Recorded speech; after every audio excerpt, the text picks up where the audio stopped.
Serangan membabi buta Israel ke Palestina membuat Indonesia mulai turun tangan.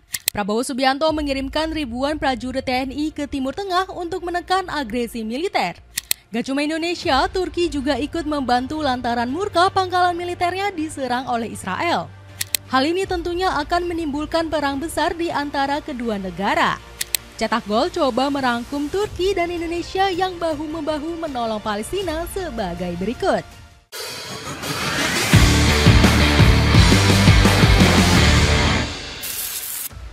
Rakyat Palestina kembali memohon pertolongan.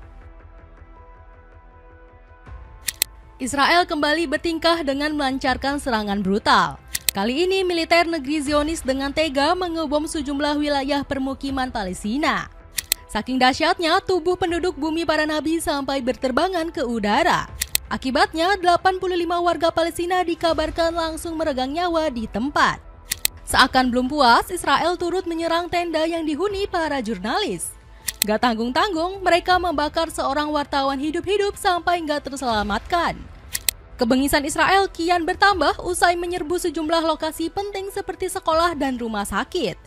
IDF secara terang-terangan menyergap pekerja medis dan menewaskan 15 orang. Tingkah Israel yang semakin menjadi-jadi meninggalkan duka hebat bagi rakyat Palestina. Rakyat negeri para nabi memohon pertolongan dunia karena pupusnya harapan. Kekejaman ini semakin menjadi-jadi setelah Israel melancarkan operasi militer di Gaza Utara.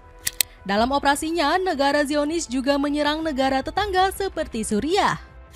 Israel memborbardir wilayah Dara, Suriah Selatan dengan membabi buta. Gempuran hebat ini menyebabkan 3 orang gugur dan fasilitas militer hancur lebur. Bahkan salah satu penyerangan tersebut telah meluluhlantakkan 3 pengakalan udara di Suriah.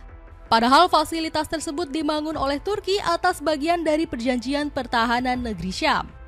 Negeri bulan sabit memberi jaminan kepada Suriah yang baru lepas dari kediktatoran rezim Bashar al-Assad. Membuat Turki turun tangan. Perlakuan semena-mena Israel langsung bikin Turki marah besar. Alhasil, negeri bulan sabit segera turun tangan untuk menindak otoritas Benjamin Netanyahu. Sontak hal ini langsung bikin negeri susu kepanikan dan berniat melakukan negosiasi. Turki dan Israel telah mengadakan pembicaraan mengenai pembentukan garis dekonfliksi di Suriah untuk menghindari kesalahpahaman dan mencegah potensi bentrokan antara militer mereka. Ujar 2 pejabat barat dikutip dari media Middle East Eye. Ketegasan Turki berhasil menyiutkan nyali Israel dalam sekejap. Negeri susu semakin takut dengan ancaman yang dimiliki militer negeri bulan sabit. Gak heran negara pimpinan Recep Tayyip Erdogan ini punya segudang alutsista canggih. Menurut Global Firepower, mereka diperkuat puluhan ribu armada tempur di segala bidang. Persenjataan ini disebut mampu meluluhlantahkan Israel dalam sekejap. Bahkan mereka berpotensi semakin kuat dengan tambahan pesawat tempur F-35 dari Amerika Serikat. Israel yang semakin panik langsung mencegah transaksi kedua negara. Bahkan Benjamin Netanyahu dikabarkan sampai berkali-kali menelpon Menteri Luar Negeri AS Marco Rubio. Di sisi lain, panasnya konflik Turki dan Israel disebut bakal menciptakan ledakan hebat. Sebab keduanya bisa memicu perang senjata dalam waktu dekat. Bahkan ancaman tersebut sudah dikonfirmasi oleh seorang pakar Turki, yakni Yusuf Can. Ini mungkin perpecahan terdalam selama beberapa tahun terakhir. Penyangga hubungan kedua negara telah terkikis. Perang proksi menjadi ancaman nyata yang sebelumnya belum pernah terjadi. Buat kalian yang ingin cari sepatu sneakers casual, tim Cetak Gol mau rekomendasiin sepatu sneakers lokal yang kece tapi ramah di kantong. Cek linknya di bawah ini. Negara ASEAN mulai ikut bantu perdamaian Timur Tengah. Negara-negara Asia Tenggara juga nggak tinggal diam melihat Indonesia yang membantu Palestina. Mereka juga ikut turun tangan memberikan pelayanan terbaik pada rakyat negeri para nabi. Prabowo Subianto baru-baru ini melontarkan pernyataan siap menampung 1.000 warga dari Palestina. Kami juga siap menerima korban-korban yang luka-luka dan nanti segera kirim Menteri Luar Negeri untuk diskusi dengan pemerintah Palestina. Dengan pihak daerah tersebut bagaimana pelaksanaannya untuk kami siap evakuasi. Janji Prabowo. Selain itu, Indonesia juga memperlihatkan perjuangan dengan mengirim TNI ke daerah Lebanon. Nusantara mengirimkan sebanyak 1.000 pasukan untuk menjadi pasukan perdamaian. Selain itu, Indonesia juga aktif dalam mendesak Israel untuk segera mengakui kemerdekaan Palestina. Indonesia tidak akan bekerja sama dengan negara penjajah. Kita akan terus berdiri bersama Palestina. Jangan biarkan rakyat Palestina dibantai sementara dunia hanya menonton. Ini tragedi kemanusiaan paling memilukan, ucap Ketua Fraksi Partai Keadilan Sejahtera Jazuli Juwaini. Aksi Indonesia ini langsung ditiru oleh Malaysia yang juga turut membantu. Negeri jiran dikabarkan siap menerima 15 warga Palestina yang sebelumnya disandra Israel. Selain Malaysia, Singapura juga ikut melakukan sejumlah aksi kemanusiaan bagi Palestina. Sebut saja saat mereka mengirimkan berbagai bantuan di tahun 2024 lalu. Bahkan negeri singa siap mengakui Palestina sebagai negara merdeka. Padahal Singapura mendapatkan sebagian besar investasi mereka dari Amerika Serikat. Suara kita di Majelis Umum Perserikatan Bangsa-Bangsa berarti Singapura pada prinsipnya siap mengakui negara Palestina.